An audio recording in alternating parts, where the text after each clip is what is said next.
Dans la vidéo qui va suivre, nous avons un frère qui est marocain. Il s'appelle Swali. Pour cause de sécurité, nous ne pourrons pas le montrer en vidéo.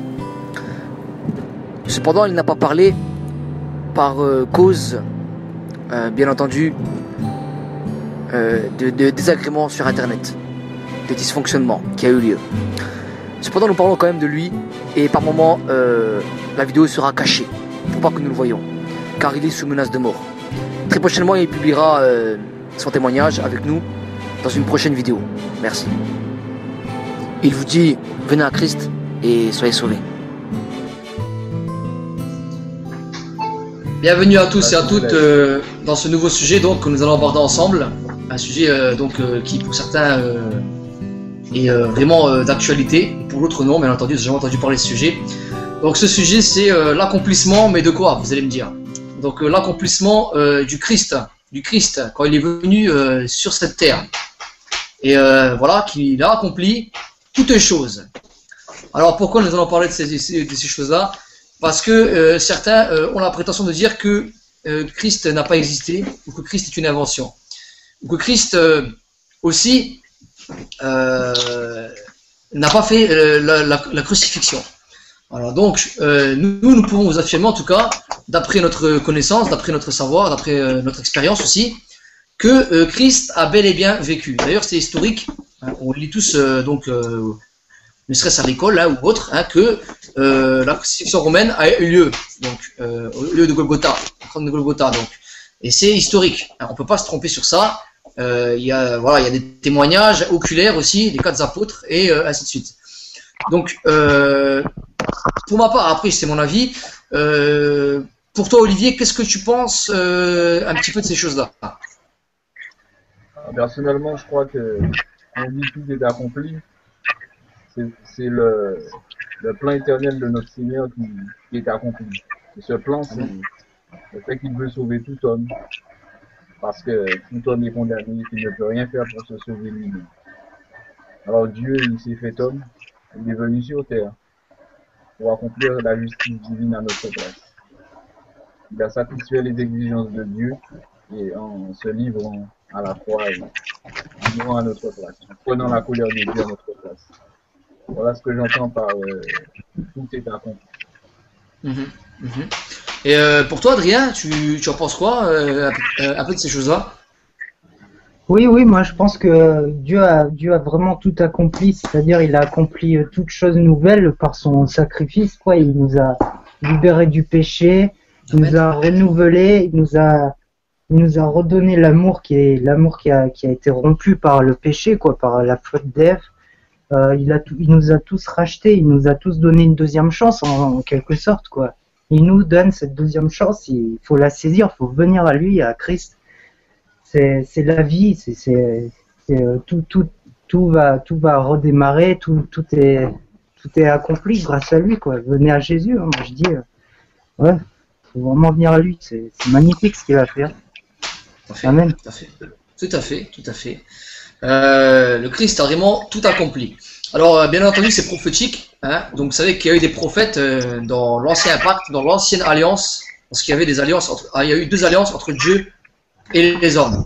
Donc, il y a eu des médiateurs aussi, hein, Moshe, donc, et c'était la figure de la première alliance avec les 10 commandements. Et nous savons que, bien entendu, dans l'Écriture, en Josué 21, 44 à 45, il est écrit clairement, l'Éternel leur accorda du repos tout alentour, comme il l'avait juré à leur père. Aucun de leurs ennemis ne purent les résister. Et l'Éternel les livra tous entre leurs mains. De toutes les bonnes paroles que l'Éternel avait dites à la maison d'Israël, aucune ne resta sans effet. Toutes s'accomplirent. Et vous savez, on a un Dieu qui ne change pas. Toutes les paroles que l'Éternel Dieu a proclamées, a dites dans l'Écriture, sont accomplies. Alors, oui, tout ça accompli, ouais. Exactement, vous regardez, même Ésaïe 53, hein, il était livré comme une brebis muette, comme dans la boucherie. Hein, donc c'est ça, comme un agneau. La vérité, c'est ça. Comme un agneau, comme dans la boucherie, c'est ça. Hein. La vérité, c'est ça. Vous savez, quand on l'a ramené au lieu de Golgotha, au crâne de Golgotha, pour qu'il soit crucifié, il était là. Et il a fait le calvaire, il est venu, il a porté cette croix là. Ça c'est historique, c'est véritable. Donc aujourd'hui, si l'ennemi essaie de vous faire douter, ou si vous avez telle ou telle personne qui dit le contraire, sachez que c'est un mensonge, parce que ces choses-là sont vraiment accomplies. Bien sûr, bien sûr. Et vous avez une assurance vraiment pour votre salut aussi en acceptant que simplement Christ est mort à votre place pour que vous soyez sauvés à la croix. Donc c'est une nouvelle merveilleuse que nous venons partager ce soir avec vous. Et je pense que tout le monde est d'accord en tout point avec ce que je viens de dire. Peut-être Olivier, tu as quelque chose encore à ajouter aussi à ce sujet-là, parce que tout a été accompli. Je veux dire, tout est accompli. Donc dans l'écriture, c'est prophétique. Hein. Exact. Et tout est accompli. Amen, ouais, tout est accompli. Je vais partager un passage qu'on trouve dans Romains. Ouais. Dans l'épître aux Romains, au chapitre 5, il me semble.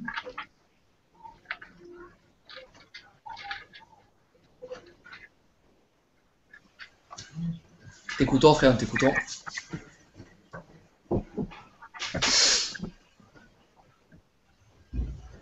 Au verset 12, Romains 5, 12.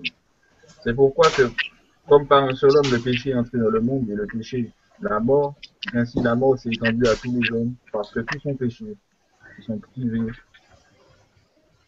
T'as fait. de la gloire de Dieu. Amen. Amen, ouais. Car jusqu'à là, la loi, le péché était dans le monde, or le péché n'est pas impliqué quand il n'y a point d'erreur. En fait, par ce passage, ce qu'on peut comprendre, c'est que tous les hommes, quels qu'ils soient, il est pécheur, il est pécheur, et il hérite du péché commis en Éden avec Adam. Et vraiment, en naissant, nous sommes déjà condamnés. Et vraiment, c'est pas une mentalité, une façon de penser, une religion, ni même aucune philosophie qui peut nous sauver. C'est vraiment le sacrifice rédempteur du Christ. Et vraiment par cette phrase, tout est accompli, Christ, lui, a tout accompli. Il a su satisfaire les exigences de la loi qu'aucun homme ne pouvait accomplir. Il a fait de grandes choses, il a pris la colère de Dieu à notre place. Il s'est livré, comme tu l'as dit tout à l'heure, comme un agneau à une moucherie pour nous et pour l'humanité. Nous n'avons qu'une seule chose à faire, c'est de l'accepter comme sauveur et Seigneur. Jean 3,16 nous dit que car Dieu a tant aimé le monde qu'il a donné son Fils unique, afin que quiconque croit en lui ne périsse point, mais qu'il ait la vie éternelle. Et vraiment, il suffit de croire en ce sacrifice. Il suffit de croire au nom du Fils de Dieu. Et vraiment, on peut jouir d'avoir cette promesse, une espérance, une grande espérance d'être héritier du ciel à côté du Seigneur. Et ça, je ne crois pas qu'aucune religion ne peut le donner. Tout à fait. Aucune mentalité ne peut le donner. Il n'y a que le Christ qui le donne. Amen. Tout à fait, frère. Tu as quelque chose à ajouter, Adrien, peut-être? Adrien, tu nous entends? Adrien? Ah, je crois qu'Adrien a un petit souci avec son micro. Faut juste que tu développes ton micro, Adrien. Adrien, tu nous entends, Adrien? Adrien? Bon, bah, c'est... Ouais, bon, bah, c'est pas grave, on va poursuivre, hein. Donc, effectivement, tout a été accompli. Et d'ailleurs, le Christ, il l'a dit de sa propre bouche, hein, il l'a dit de sa propre bouche. Donc, il a dit en Matthieu chapitre 5, verset 17, « Ne croyez pas que je suis venu pour abolir la loi ou les prophètes. Je suis venu non pour abolir, mais pour accomplir. » Mais pour accomplir. Donc, accomplir quoi, à votre avis? Donc, il est venu accomplir le sacrifice expiatoire, hein, pour quiconque, pour que tout le monde soit sauvé. Donc, sur cette terre, sur ce plan physique. Parce que comme l'a dit Olivier, c'est vrai, nous sommes tous condamnés. Malheureusement par le péché que nous avons hérité de Adam et Ève. Voilà. Donc, Adrien, tu as quelque chose à ajouter? Oui, tu m'entends? Oui, je t'entends, oui. Oui, parce que j'avais vraiment un gros problème avec mon salut, micro. Swali. Salut, hein, sois béni, Swali. Hein. Tu vas bien? Ah, il y a peut-être un problème, donc c'est pas grave. On t'écoute. Ouais, je pense, ouais. Adrien, on t'écoute. Adrien, tu veux ajouter quelque chose? Ouais, je voulais ajouter quelque chose tout à l'heure au message d'Olivier. Ouais. Ouais, il y a vraiment, c'était pour dire, il y a vraiment que Christ qui a pu faire ça. dans l'histoire même, on verra ça nulle part qu'un homme s'est sacrifié pour sauver des gens. On n'a jamais vu ça. C'est vraiment Dieu. Seul Dieu peut faire ça. Qui peut faire ça autre que Dieu? Je sais pas. On verra jamais ça. C'est vraiment une chance. Il nous a donné une deuxième chance. On devrait tous vraiment sauter sur la chance, comment dire, vraiment l'accepter. C'est très simple. Il suffit simplement d'accepter Jésus dans sa vie pour être sauvé. C'est tout. C'est beau, c'est bon. Hein. Amen. Amen. Amen, amen, amen. Bah écoute, pour ma part, frère, vraiment, c'est vrai, tout ce que tu as dit, c'est vrai, hein, parce que quand nous allons en Jean chapitre 19, verset 30, hein, Yeshua Jésus a dit clairement, lorsqu'il était sur la croix, quand il a pris le vinaigre, vous voyez le passage, quand Jésus eut pris le vinaigre, il dit tout est accompli. Et baissant la tête, il rendra l'esprit. Donc ici, il a dit tout est accompli en prenant le vinaigre. Donc il n'y a plus d'autres choses à faire. Tout a été accompli. Donc à la grande surprise, c'est vraiment une délivrance, je le dis, je le répète pour quiconque. Jean 3,16 le déclare dans l'Écriture. Et vous savez, c'est jusqu'aux extrémités de la terre. Donc, pour quiconque. Parce que même en Matthieu 7,26, il va dire, mais quiconque entend ces paroles que je dis, hein, et ne met pas en pratique sera semblant à un homme insensé. Donc voilà. Donc les paroles du Christ sont véritables. Hein. Et quand il dit c'est accompli, c'est accompli. Donc il ne faut pas remettre en question les paroles du Christ. Et voilà, c'est un message qui est fabuleux, qui est merveilleux pour vous qui écoutez auditeurs. Et sachez que le Christ aujourd'hui veut que vous veniez vers lui, parce qu'il vous aime et parce qu'il a choisi ce temps précis pour que vous soyez vraiment réconciliés avec lui. Quelle que soit votre transgression, votre péché passé, lui, il ne regarde pas ça, il veut vraiment que vous veniez à lui avec une simplicité, mais vraiment... on peut pas dire à quel point c'est vraiment simple d'aller vers le Christ et c'est vraiment une délivrance totale dans votre vie que vous allez vivre. En tout cas, nous encourageons vraiment, nous qui sommes là présents ce soir. Ouais, venez à Jésus. Hein. Venez à lui parce que c'est l'apôtre Pierre a déclaré, hein, il n'y a de salut en aucun autre, car il n'y a sous le ciel aucun autre nom qui ait été donné parmi les hommes par lequel nous devions être sauvés. Donc c'est le nom de Yahushua, Mashiach, de Jésus-Christ de Nazareth. Donc c'est le seul et l'unique qui peut vous délivrer du péché, de la mort. Il a tout accompli. Voilà. Donc peut-être vous voulez partager ce soir aussi votre point de vue spirituel par rapport à votre vécu dans votre vie, hein, le cheminement que vous avez eu, qu'est-ce que vous avez parcouru pour venir à Christ. On va commencer par Olivier simplement. Pour commencer, hein, peut-être tu veux partager ça avec les auditeurs qui nous écouteront. Aussi, il y a peut-être quelques paroles que tu pourras partager par rapport à l'accomplissement qu'il a établi sur terre par rapport à la croix. Donc on t'écoute, frère. T'écoutons. Tu veux que je témoigne de la façon dont j'ai connu Christ? Voilà, ouais, tu peux, oui, comment tu as cheminé, qu'est-ce qui s'est passé pour toi, les miracles, ce que tu as vécu peut-être aussi, qui peut être en parallèle à ce qu'on dit, quoi. Bah, ce que je peux dire, enfin, j'essaierai d'être court. Ce que je peux dire, c'est que mon cheminement a été un peu mitigé. J'ai pas une conversion comme tout le monde. C'est venu assez progressivement, à force de fréquenter des milieux où on parle de Dieu, mais qui ne sont pas forcément chrétiens. J'ai pas envie de mettre en évidence ces milieux non plus, donc je sais pas de taxer d'anti-ceci, d'anti-cela. C'est-à-dire que j'ai connu Christ, j'étais déjà adulte, j'avais 21 ans. Et donc, moi, j'ai eu le temps d'avoir beaucoup d'expérience et de faire des choses vraiment qui sont très mauvaises. Je les mettrai pas en évidence parce que je veux simplement glorifier Dieu, pas même glorifier dans ce que je fais. Tout à fait. Vraiment, le Seigneur, il m'a appelé un jour et vraiment, je l'ai accepté.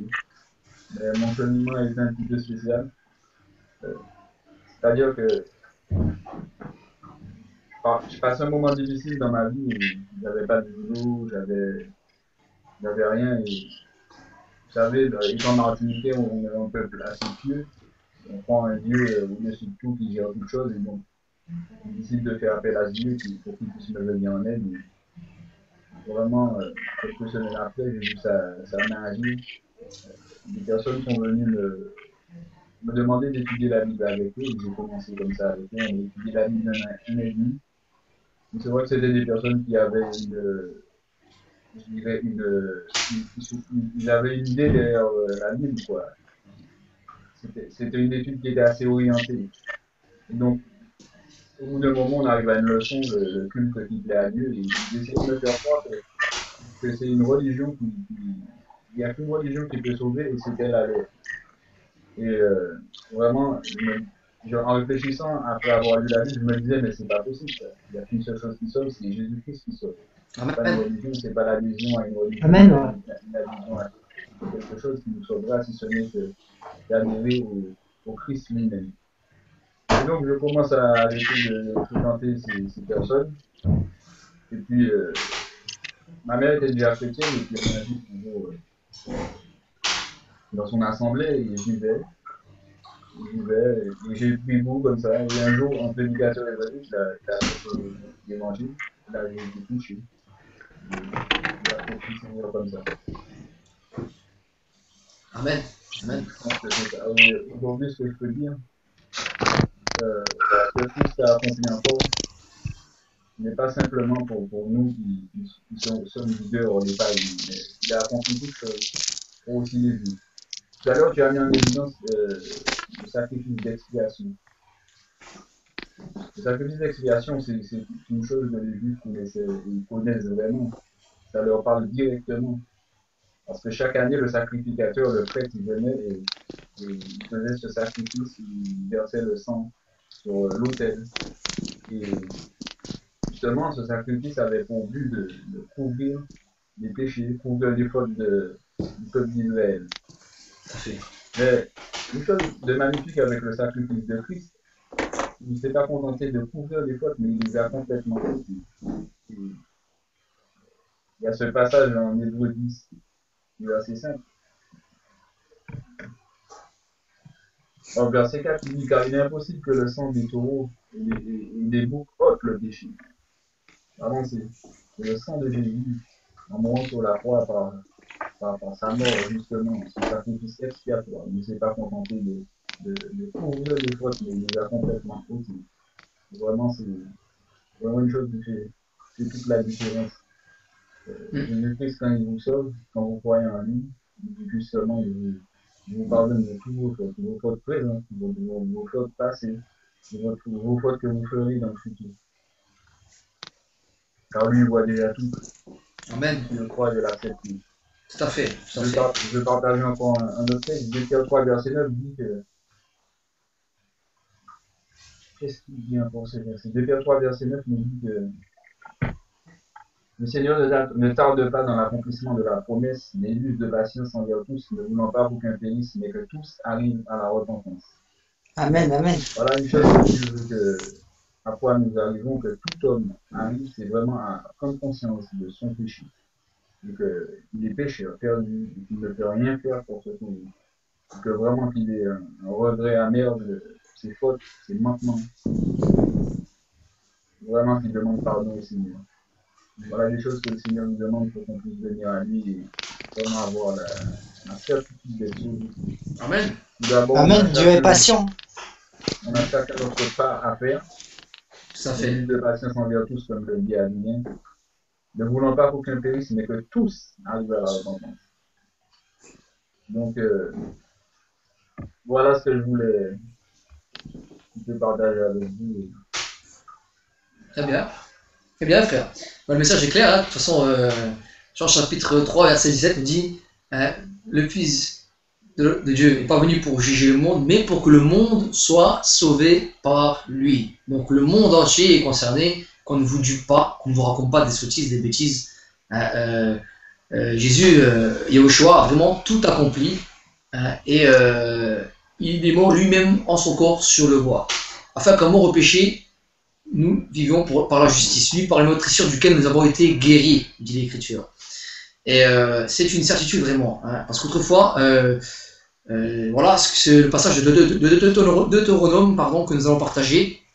Le chapitre 21, verset 22 à 23, qui dit: si l'on fait mourir un homme qui a commis un crime digne de mort et que tu l'aies pendu à un bois, son cadavre ne passera point la nuit sur le bois, mais tu l'enterreras, ainsi de suite. Donc on voit ici la condamnation qui était réservée. Mais bien entendu, Christ n'était pas un criminel, il était sans péché, il était pur. Et on l'a condamné pour des motifs vraiment abominables. Parce qu'il s'est proclamé fils de Dieu, parce qu'il disait qu'il était fils de Dieu. Et il se faisait lui-même Dieu, dit l'Écriture. Donc, parce que toi tu te fais Dieu, disaient les Juifs. Donc, et c'est ces motifs-là, malheureusement. Et mais tout est accompli, donc gloire à Dieu. La malédiction s'est échangée en bénédiction pour nous. C'était dans les plans de Dieu de faire ainsi. Donc vous qui écoutez ce message, ne doutez point aujourd'hui, ne doutez point et venez véritablement à lui. Soali, tu peux peut-être enlever ton micro, parce que le micro, on ne t'entend pas quand tu parles. Ouais, On aimerait te parler. Il faudrait qu'il active, il est désactivé en fait.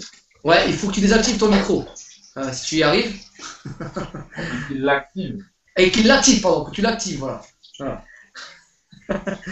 Donc voilà. Nous allons continuer, c'est pas grave, hein, tant que Soali trouve le micro. Donc on va continuer, on va continuer sur toujours le passage. Voilà. Donc le Christ vraiment a tout accompli. Nous parlons de l'évangile ici qui est éternel, un évangile qui est éternel, qui ne change pas, un évangile qui est toujours le même. Beaucoup vont tenter de faire un autre évangile, de dire que la crucifixion, la résurrection, tout ça c'est faux, alors que c'est bel et bien vrai, je peux vous l'assurer. Et d'ailleurs, il y a des témoignages vivants, des personnes qui ont témoigné de l'amour du Christ et de ce qu'il avait accompli sur cette terre lorsqu'il est venu. Et je peux vous dire une chose, c'est que c'est véritable. Luc 24, 1 à 4, vous certifie de la résurrection du Christ. Je lis ce passage pour vous qui écoutez auditeurs. Le premier jour de la semaine, elles se rendirent au sépulcre de grand matin, portant les aromates qu'elles avaient préparés. Elles trouvèrent de la pierre avait été roulée devant le sépulcre. Et étant entrées, elles ne trouvèrent pas le corps du Seigneur, Yeshua, Jésus. Comme elles ne savaient que penser de cela, voici les hommes leur apparurent en resplendissant. Saisis les frères, elles baissèrent le visage contre terre. Mais ils leur dirent: pourquoi cherchez-vous parmi les morts celui qui est vivant? Donc, il est vivant, il est ressuscité. Il est dans les cieux, dans les lieux secrets, et il revient bientôt reprendre tous ceux qui l'auront accepté. Donc faites ce choix vraiment de le suivre. Si vous entendez ce message, c'est pas un hasard, sachez-le. En tout cas, c'est pour vous, vraiment. C'est une déclaration, une affirmation de vraiment la foi que nous ayons, vraiment pour le Seigneur.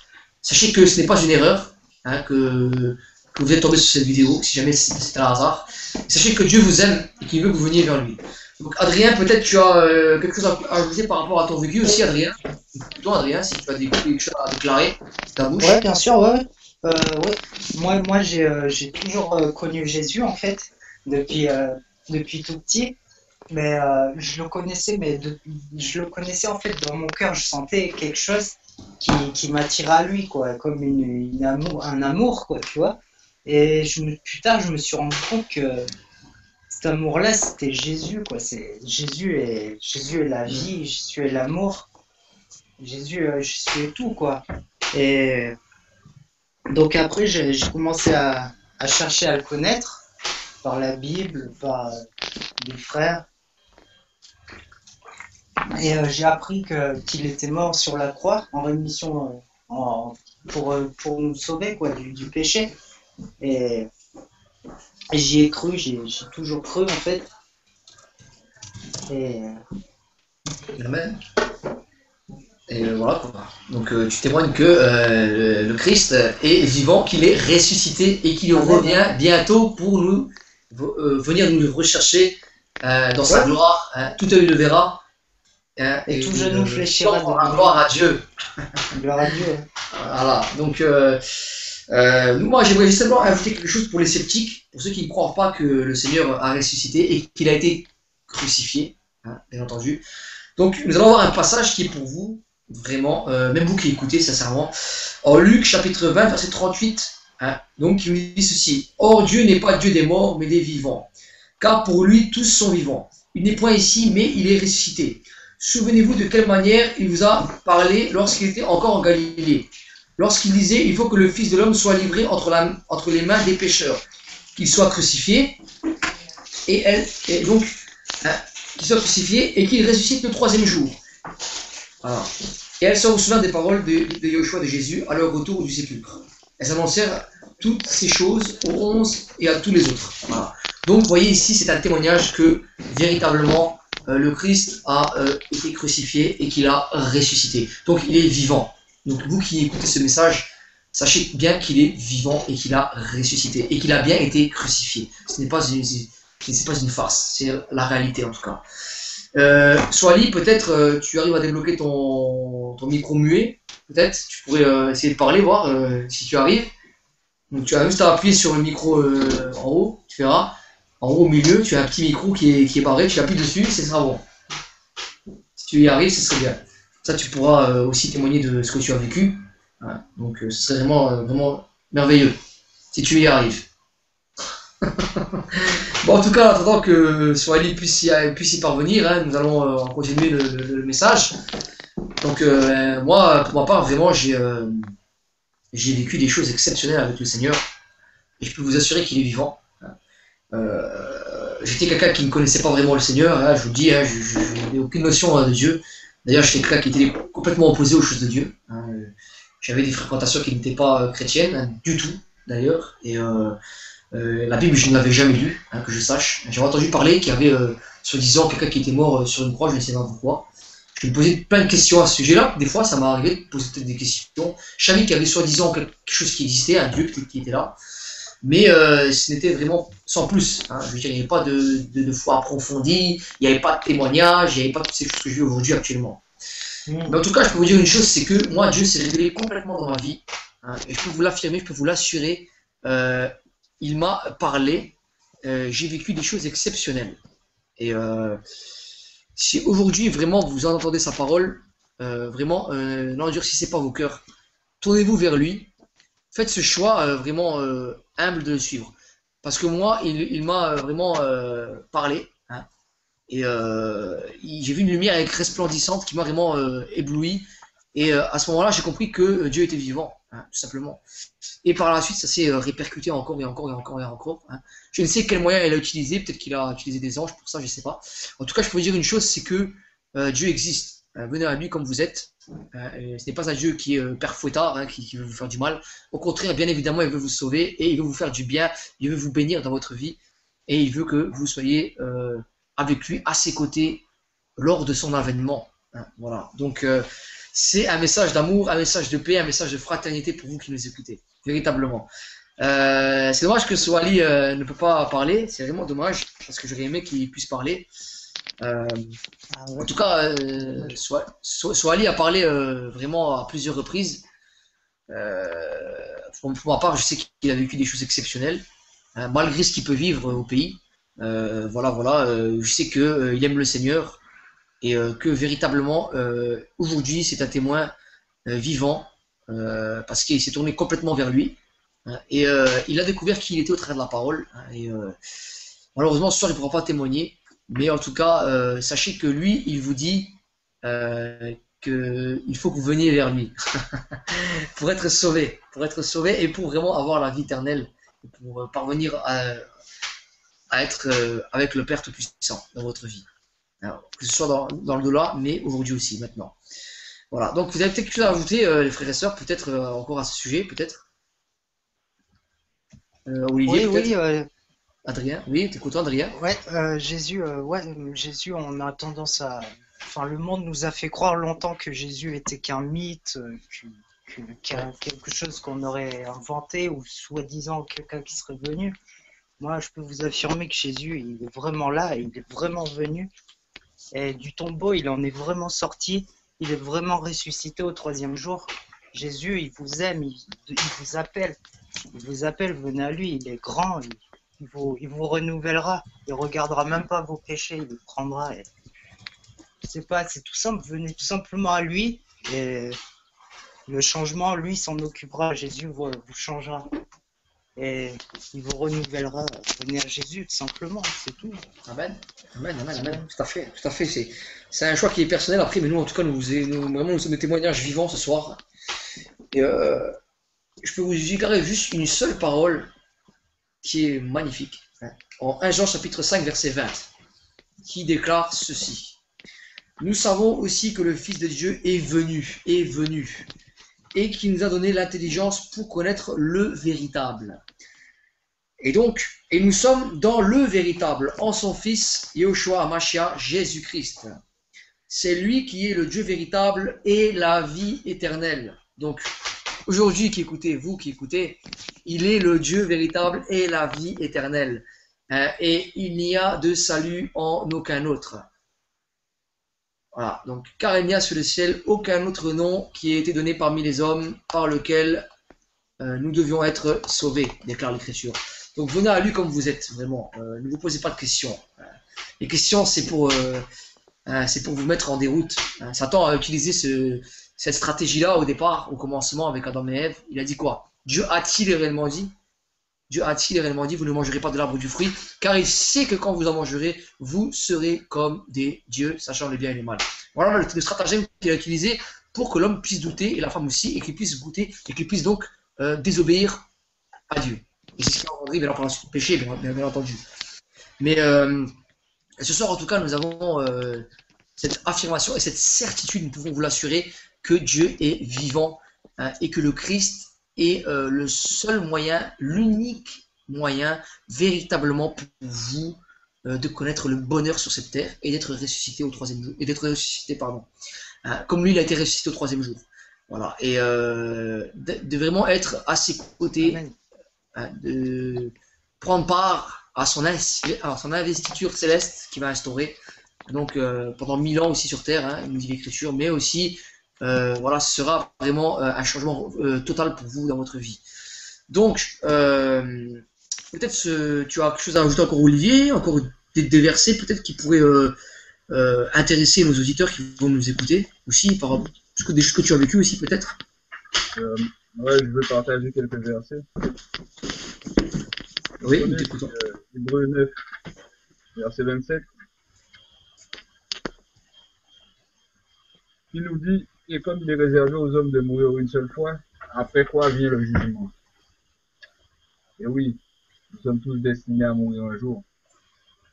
Et pour ceux qui meurent en Jésus-Christ, c'est la vie éternelle, mais pour ceux qui meurent sans lui, c'est une vie loin de lui, et dans le feu de la géhenne, en enfer, loin. Et je crois que c'est un point que l'on doit souligner et montrer aux personnes la nécessité d'avoir un sauveur. C'est vraiment ce jugement. Et dans tout ce qu'il a accompli encore, Jésus-Christ fait quelque chose de merveilleux. En Romains 10, au verset 9 à 10, il est écrit que si tu confesses de ta bouche le Seigneur Jésus, si tu crois dans ton cœur que Dieu l'a ressuscité des morts, tu seras sauvé. Car c'est en croyant du cœur que l'on parvient à la justice. Car c'est en croyant du cœur que l'on parvient à la justice. La justice, c'est celle que Dieu impute aux croyants. Il l'impute juridiquement. Si bien que, en fait, Dieu dans le ciel, c'est comme si il avait une bibliothèque et qu'il avait le livre de chacun écrit dans cette bibliothèque. Il a le livre de ta vie, de la mienne, de celle de Philippe et de toute l'humanité.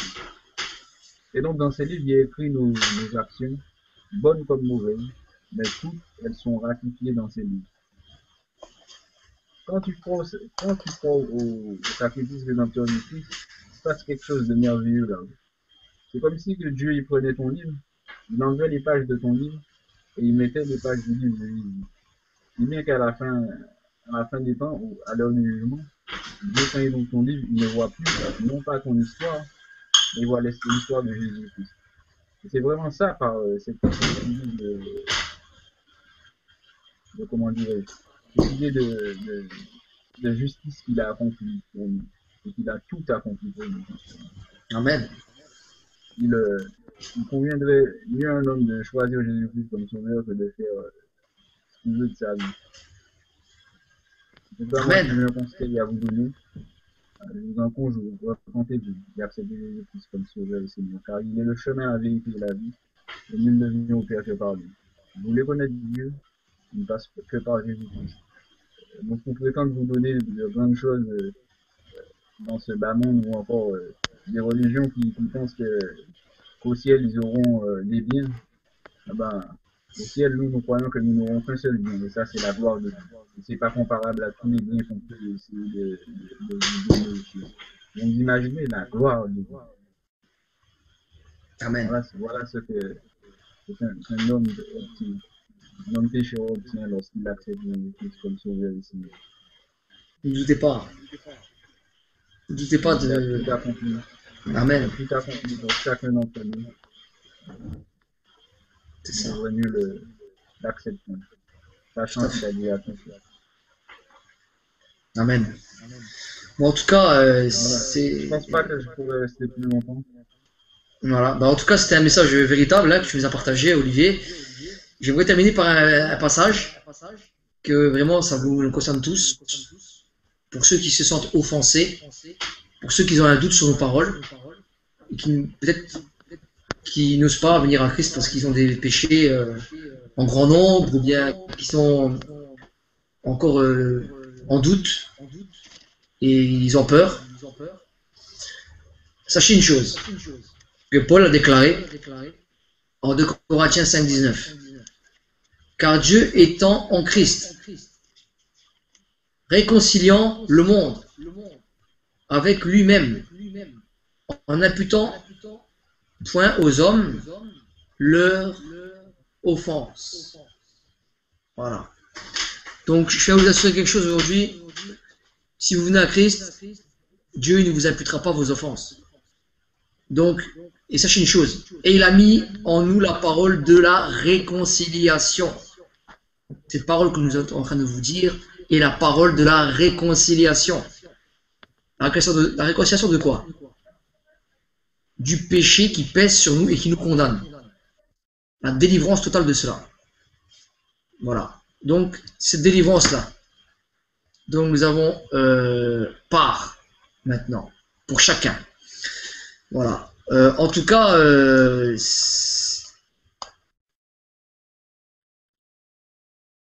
ah, il y a un petit problème de son. Voilà, en tout cas, voilà. Donc, en tout cas, nous avons tous part donc à ce message de salut et nous avons tous à accepter le Christ pour avoir la vie en son nom. Voilà. Donc, Soali, peut-être tu aimerais parler, ajouter quelque chose peut-être une dernière fois avant que. Ah ben non. Ah ben c'est pas grave. on va se quitter sur ça alors. Simplement venez à Christ, venez à lui et vous serez sauvés. À bientôt.